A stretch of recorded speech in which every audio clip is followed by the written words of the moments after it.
there's so much going. I'm trying to broadcast every day because there's so much news going on. There's so many different things going on, and I feel like I need to do my part. I need to step up and serve.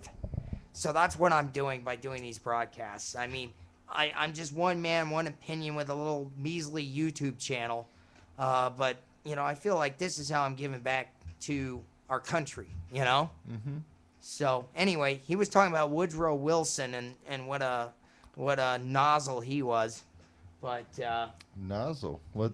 That's a novel idea. yeah, it's I a didn't douche think- nozzle, but. I left out the douche and I just put in the nozzle. It's like someone that doesn't know how to use a bidet. Yeah, exactly. What do I do with that? It's squirting water. Ooh. Yeah, I could see some of these Occupy morons using it as a drinking fountain because of the same thing. Yeah, that and they'd stick their head in it to get showered. Oh yeah, to get the lice out of their dreadlocks. Yeah. Well, Dave can't say this because he's married, but if you want to occupy something, occupy my pants. Oh man, we apologize for any. He apologizes for me. Yes. But this program does contain psychological nudity, so. Hey, who was talking about nudity? I didn't talk about nudity. No, we're talking psychological though.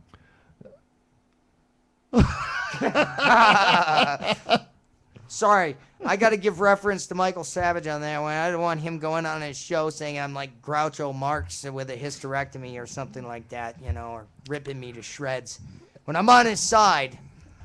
I truly, and I had the fortunate moment, I guess, to meet in person and sit down and actually have a beer, talk just like two normal anybody, any buddies, any guys, whatever, with Leslie Nielsen. Oh, God. And my God, would he do so well in the president versus who we have now?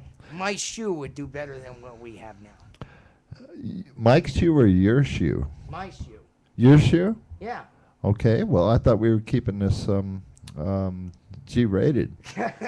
Well, my shoe, all it's got is sawdust and furniture stripper and acetone and lacquer thinner and maybe some stain on it. And your shoe's clean. So my shoe is a little bit dirtier. Now, how would you know my shoes are clean? Because I saw the shoes you had on. There's no stains on them. They look all nice and, they look like slippers almost, man. They are. See? They're not my Gorbachev slippers that I attempted to buy in New York City. Oh, yeah, you were talking about that on Saturday, weren't you, about how they... Actually, I didn't talk about that in the radio, but it was, oh man, I wanted to buy a pair so much. But it's fuzzy slippers, and the image was almost identical to, and it was meant to be a slipper of Gorbachev with a crack in the head and everything. He was at one time a Russian ruler. Yeah. So. I think it was one of the more benign ones, though. Yeah. It's like... Most definitely. I mean, Putin, this guy scares me. Vladimir, he's kind of a a wild card, that guy. Well, if you have a baby underneath probably about 2 years old, then you have to deal with Putin in your pants every day. Oh my God, that's great.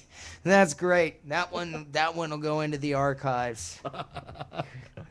So I don't know where this stuff comes from. That's probably a good definition of that would be a warped mind. Yeah.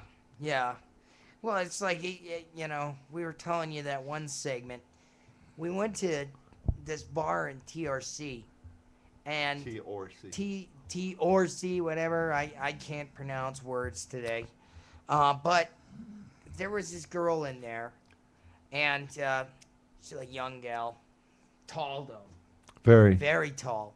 And she's just like, oh, wow, I'm just chilling. And he is going 18 billion miles an hour with a voice and this, that, and the other thing going on. Actually, I was having a Mel Blanc complex. Mel Blanc is all the voices, but behind the cartoon characterage of Looney Tunes. Right. Now, how the hell did I say that? I don't know. When you get a chance to watch the video, just play it back a few times, and then you'll get what he said. Yeah, but anyway, she said something that struck me funny, and as Dave knows, there's particular words we talk about, including words that are not of this earth. We're talking, I think, between Venus and Mars or something. Yeah.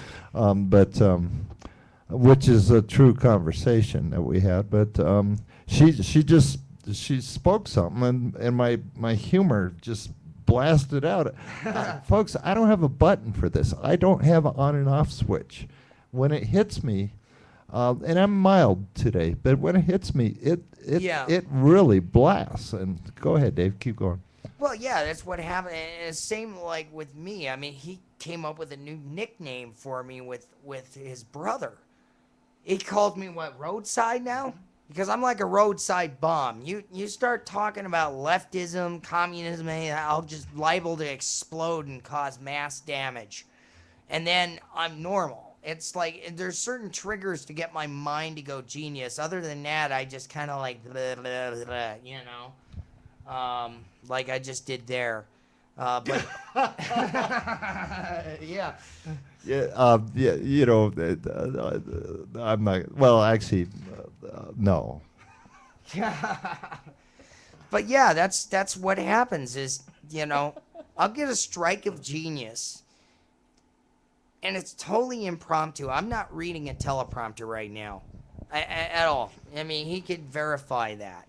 I could even show you. I mean, you're looking at no teleprompter. You're looking at a blank screen.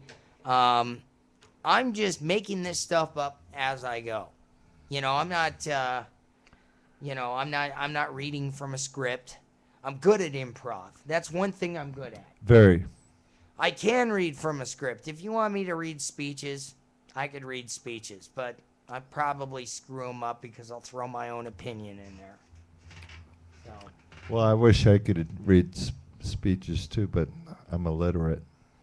Oh yeah, but that's because you're on a 5th grade kick here. On a 5th grade kick. I've been on a 5th grade kick for over 40 years, dude. Oh, I know, but at least you graduated that one. No, I haven't. You haven't. The only thing I don't graduated like that. about being stuck in a 5th grade is the little chairs get stuck to your butt. And the only reason why I want to graduate from the 5th grade is so that I could get a bigger chair. Yeah, and then on top of that, the glue. The glue is always a nightmare when you're in 5th grade, but the glue and the glitter. Well, you just can't get it too close to your nose, or else it gets stuck. It's like, yeah, well, you talk like this, but you know, so you got to be careful with that, you know. Oh my God, you just sounded like Sean Hannity there. I'm the wall banger. You know, Republicans good, Democrats bad. Thank you for watching Sean Hannity. Yeah, let's hear you hold your nose tight, if not a little bit tighter, and do your actor, what's his name? Oh, Walken? Yeah. All right, sure. Hello, everybody in America. This is Christopher Walken, and I've got a big cold today. I guess I did too much cocaine back in the 80s with Bobby De Niro and Joe Pesci. Wow, huh? You know, only thing we're missing right now is a ton of helium. Oh, God, don't even get... Well, we could do that. All I have to do is just, like, speed it up, but this message is for Glenn Beck. Back. How? Did you Glenn Beck. do that? Glenn Beck, Michael Savage, and those of you in the mainstream media, please pick up this show. Broadcast it. Broadcast it because we are telling you the truth and giving you decent quality entertainment at a very low price. You know, that's I hope someday I would hear directly from God, but if I do, I hope it sounds exactly like what you did. And it's Dean, you are to move to New Mexico. Yes. You know what, Dave? I like it here. I like it here. I like it here. I like it here. I like it here. I like it here. Yeah, God, I know God has a sense of humor, and I wasn't making fun of him or poking fun of him there. Not at all. It's just, just throwing my weird sense of humor. If God meant for us to have humor, therefore there wouldn't be Dave or myself. Yeah, and there wouldn't be duck-billed platypuses. What's that all about? I mean, you take a duck and you squash it with a marsupial, which is fast and very scary because it's so fast. You take a duck and a marsupial, and then boom, there's a platypus. Have you ever tried to kiss one before? You should. Oh, really? Yeah. I don't know anything about these duck-billed platypus. I just seen them on the Discovery Channel. Oh, they're wonderful. Don't think they're going to turn into a princess, but I'd try that sometime. Yeah, but don't they have a barb or something inside of them that shoot poison at you or something, or is that something else? They don't hang in bars, Dave. They hang out in platypus land. Wow. Well, it was great to have you all, and with God's will and your listenership, we shall return another day. And God bless you all. We'll see you all tomorrow.